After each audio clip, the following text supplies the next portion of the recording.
A pleasant day to the future leaders of the country. I am Commander Marissa Andres-Martinez from the Philippine Navy, your Navy. It is very humbling to be invited by your institution to be a resource speaker in women empowerment. My sincerest thanks to the OB Montessori Center. Let me start by saying, nation building and achieving exceptional results in an organization will always be hinged on how its people consider the unique needs, knowledge, and potential of every individual. Crucial to this is empowering and enabling every individual to thrive and make meaningful contributions. Unfortunately, because of traditional attitudes or conditioned thoughts, there are some sectors in society who are misjudged, misunderstood, and marginalized. Today, please allow me to talk about a sector of society which you and I need to empower and enable. These are the women of society, ladies, young and old. Why women? Well, according to a report filed in October 2020 by the United Nations Department of Economics and Social Affairs, only 28% of management positions globally in 2019 are women. 18% of enterprises surveyed had a female chief executive officer in 2020, while representation in politics remained below 22%. In the fields of science, technology, engineering, mathematics, and the military, women still continue to be underrepresented. Ladies and gentlemen, young leaders of OBMC, you can avoid this by simply being aware of your role in eliminating biases that society has, particularly on women, and help empower and enable them as they aspire to do more, be more, and give more, not only to the organization, but also to the country. With your indulgence, I will present to you my leadership journey as a female in the armed service in order for you to understand the challenges women usually face and what women do to thrive wherever they are. After this short lecture presentation, I hope you will all be an advocate of women empowerment. For the ladies present, may you thrive amidst the challenges and attain your utmost potential in order to make meaningful contributions. Throughout my journey in the profession of arms, Proverbs 3 verses 5 to 6 became my life verse. Please allow me to read it to you. Proverbs 3, 5, 6, Trust in the Lord with all your heart and lean not on your own understanding. In all your ways, submit to Him, and He will make your path straight. And Colossians 3:23, Whatever you do, work at it with all your heart, as working for the Lord, not for human masters. The first Bible verse I read always reminds me that without God, we are nothing. Without Him, I wouldn't be here before you, because everything that we have and everything that we are belongs to Him, and I would want to give back to God all the praises, glory, and thanksgiving. The second Bible verse is about giving your very best always for God. My leadership journey started in 1993 by virtue of Republic Act 7192, an act promoting the integration of women as full and equal partners of men in development and nation building.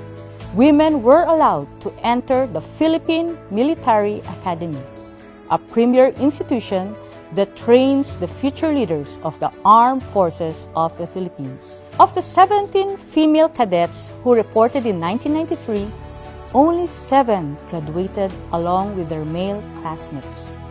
We were the first female graduates, and with God's grace, we survived all the challenges. Life in the academy wasn't easy. Females had to undergo whatever the male cadets also undergo. Standards were very high, and special treatment was never allowed. Cadets were required to perform well in academics, military tactics, sports, and physical fitness.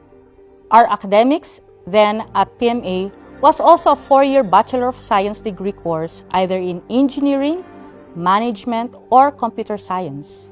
During our first year, although there were systems and regulations on gender awareness and sensitivity in the academy, we female cadets still felt that majority of the cadet corps, composed of almost 1,000 male cadets, didn't like our presence in the academy, which made our lives very challenging emotionally, mentally, and physically.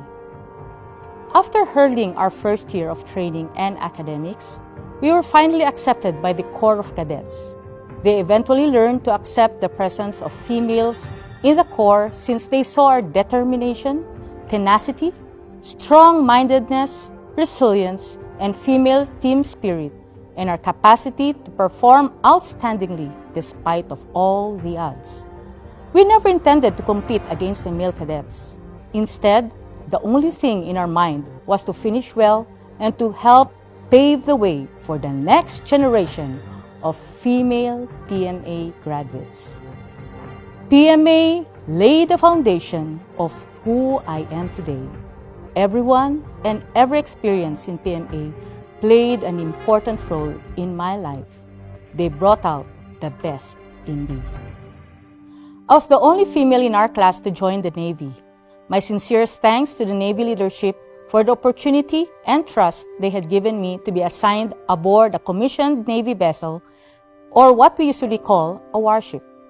My first ship was the barko ng Republika ng Pilipinas, Bacolod City.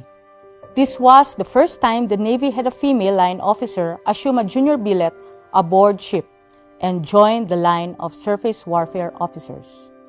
Being the lone female aboard a Navy ship was very difficult since I had no one to talk to. Why? It was the first time the Navy had a female aboard one of its commissioned ships. It was the first time the male sailors had a female who would lead them and stay with them in the ship. They didn't know what to do with me. In fact, I even had to correct their negative perception on women. It was difficult because I knew I had to put the extra effort in order to change their mindsets. Since it was the first time for the Navy, I was aware that a single mistake I might do in the ship or fail to do would definitely make the Navy decide that females are not capable to stand watch and lead sailors at sea. Because of this, I became more determined to give my very best in everything I do, to work heartily, and to go the extra mile in the things I was tasked to do. Competence and being decisive were non-negotiable characteristics required as a surface warfare officer in a ship. Hence, I had to read manuals and doctrines in order for me to be well-equipped and lead well. I was blessed to have senior officers, upperclassmen, classmates who supported and believed in me and my capacity. I am very grateful to them for mentoring me well, for their wisdom, and for pushing me past my limits and do things out of my comfort zone. They empowered and enabled me, a young female officer, to reach my potential. They are the reason why I am now here as the ship captain or skipper of BRP Ang Pangulo, the presidential ship. In 2006, I was blessed to be chosen to represent the country in Australia and be the first foreign divisional officer at the Australian Defence Force Academy. I knew that I will be representing not only the female AFP officers, but also the country. Although I was enjoying the posting, it was not an easy job since I had to cope with their training system. That includes their physical fitness activities. It was a pleasant experience since they trusted me to mentor and lead the Australian cadets. During my 2.5-year posting in Australia, I helped introduce some systems to the training management of the cadets and also helped initiate leadership activities for foreign cadets. With God's grace, I was awarded the second highest commendation in the Australian Defence Force for the initiatives I did and for the hard work and attitude they saw in a Filipino officer who was just 5'3" in height.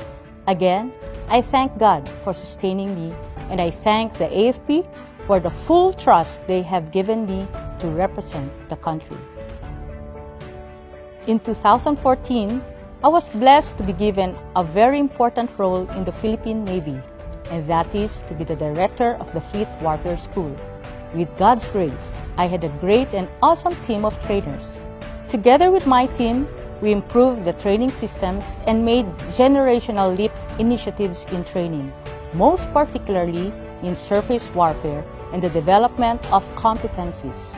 We were able to conceptualize, develop, and set up the very first warfare simulator of the AFP, the first Filipino-made warfare simulator, the Multi-Mission Tactical Simulator.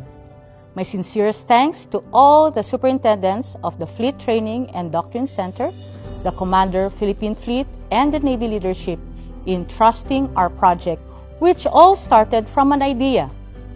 A lot thought that it was impossible, most especially with the work we needed to put in it. But with God's grace, everything was made possible. Today, it is one of the effective simulators that enhances individual and team proficiencies on warfare, thus equipping them to be at par with the standard core competencies of the navies in the world. In the next edition of my talk, I will be sharing with you highlights of my career over the past 3 years. I hope this first edition opened your eyes to the amazing possibilities available to all of you who may want to choose a career in the military. I'll see you again soon!